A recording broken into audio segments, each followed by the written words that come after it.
فاروق اعظم رضی اللہ تعالیٰ عنہ قربان جائیے، ایک شخص کو آپ فرماتے ہیں کہ تیرا نام کیا ہے؟ تو وہ کہتا ہے جی میرا نام ہے، مفہوم عرض کر رہا ہوں، آگ، میرا نام آگ ہے۔ کیا نام ہے میرا؟ بلکہ انگارہ، میرا نام انگارہ۔ فرمایا تیرے باپ کا نام کیا؟ کہہ رہا میرے باپ کا نام شعلہ۔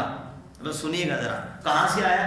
بولا میں آگ کی جو حرارت ہے نا وہاں سے آیا ہوں۔ اچھا کہاں رہتا ہے؟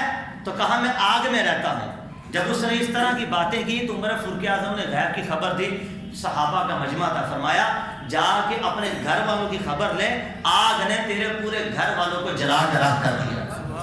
اور صحابہ کہتے خدا کی قسم ہم نے جا کے دیکھا کہ پورا گھر آگ سے جل چکا تھا۔ یہ وہ ہیں بیٹھے مدینے میں ہیں لیکن نہامت شہر کو دیکھ رہے ہیں جو ایک ماہ کی مسافت پہ مدینے سے دور تھا۔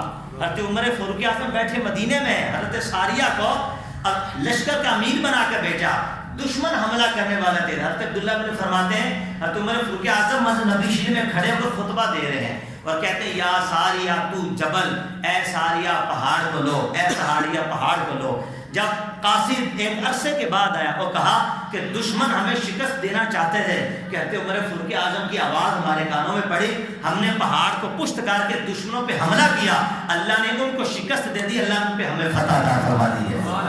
میں کہتا ہوں بیٹھے مسجد نبی شریف کے اندر ہیں لیکن احامت شہر کو دیکھ رہے ہیں، کہو نا سبحان اللہ۔ خطبہ ان سے ہے، نگاہ ان پہ ہے، دین کا درس ان کو دے رہے ہیں، مشکل کشائی ان کی کر رہے ہیں۔ ارے جب سرکار کے غلاموں کو یہ شان ہو تو پھر مصطفیٰ کا عالم کیا ہوگا؟ آمین بجاہ نبی الامین وما علیہ